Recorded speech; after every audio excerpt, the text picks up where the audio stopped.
আজকের গল্প বাদরের ডিম চুরি।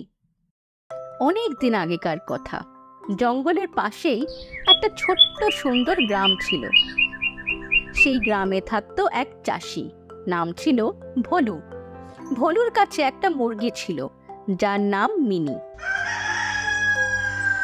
মিনি রোজ একটা করে ডিম পাড়ত, আর ভলু মাসের শেষে সব ডিমগুলো একসাথে নিয়ে বিক্রি করত। এতে যে 2-4 পয়সা কামাই হতো তাতে ওর আর মিনির মাস চলে যেত।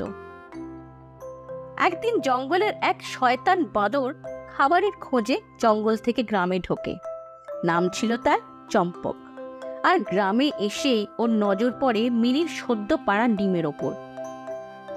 ডিমগুলো দেখেই চম্পকের জিভে জল চলে আসে, আর সে খেয়াল করলো ডিমগুলোর আশেপাশে সেই মুরগিটা নেই।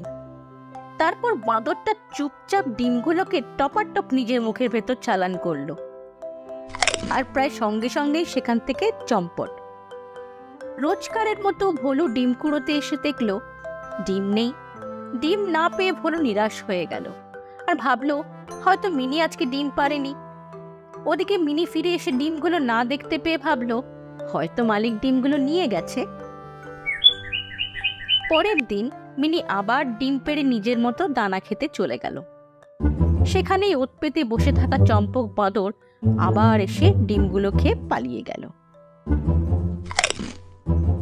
ভলু ডিম খুঁজতে এসে আবার হতাশ হলো। এভাবে আরো 2-1 দিন কেটে গেল। শেষে ভলু একদিন রাগ করে মিনিকে বলল, আরে মিনি, তোর শরীর ঠিক আছে তো? কয়েকদিন ধরেই দেখছি তুই ডিম পারিসনি। তুই ডিম না পারলে আমাদের চলবে কি করে? মালিক, আমি তো রোজই ডিম দিই, আর খেয়ে ফিরে এসে দেখি ডিম নেই। আমি ভাবি হয়তো আপনি নিয়ে গেছেন। যদি তুই রোজ ডিম পারিস তাহলে আমি পাই না কেন? আকাশে খেলো নাকি মাটির ভেতর ঢুকে গেল? কাল যদি আমি ডিম না পাই তোকে কসাইয়ের কাছে বেঁচে আসবো। কসাইয়ের নাম শুনে মিনি খুব ভয় পেল। পরের দিন আবার মিনি ডিম পেড়ে খাবার খেতে যেই চলে গেল, সেই শয়তান বাদরটা আবার এসে ডিমগুলো খেতে শুরু করলো। কিন্তু এবার বাদরটা বুঝতেই পারেনি যে মিনি লুকিয়ে লুকিয়ে সব দেখছে। ডিমগুলো খেয়ে রোজের মতো বাদরটা পালিয়ে গেল। মিনি সঙ্গে সঙ্গে এই কথা নিজের মালিক ভলুকে জানালো। মিনির কথা শুনে ভলু বুঝতে পারল সব ঘটনা। তারপর ওরা দুজনে মিলে ডিম চোর বাদরটাকে শায়েস্তা করার কথা ভাবলো।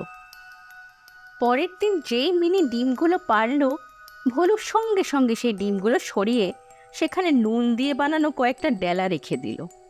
ভলু ওই নুনের ডেলাগুলোকে আগের থেকেই বানিয়ে রেখেছিল, যার ভেতরে শুকনো লঙ্কার গুঁড়ো মেশানো ছিল। এবারে ভলু আর মিনি দুজনে লুকিয়ে বাদরটার জন্য অপেক্ষা করতে লাগলো। রোজকারের মতো সেই শয়তান বাদর চম্পক এসে যেই নকল ডিমগুলো মুখে পুরে দিয়েছে, শুকনো লঙ্কার ঝালে তার প্রাণ যায় যায় অবস্থা। সে এদিক সেদিক জলের জন্য দৌড়তে লাগলো আর চিৎকার করতে লাগলো। তারপরে জলের খোঁজে যে সেই ঘরে ঢুকেছে, ভলু সেখানে আগের থেকে লুকিয়ে বসেছিল। লাঠি দিয়ে আচ্ছা করে চম্পককে পেটালো, আর চম্পক প্রাণ বাঁচিয়ে কোনো রকমে সেখান থেকে পালিয়ে গেল। এই ঘটনার পর চম্পকের ভালো শিক্ষা হলো, আর ভলু মিনির জীবনে আবার শান্তি ফিরে এলো। আজকের এই গল্পটা ভালো লেগে থাকলে লাইক বাটনটা প্রেস করুন, আর সাবস্ক্রাইব করতে একদম ভুলবেন না যেন। তাহলেই আরও অনেক অনেক মজার গল্প নিয়ে আমরা আবার হাজির হব আপনাদের কাছে। ধন্যবাদ।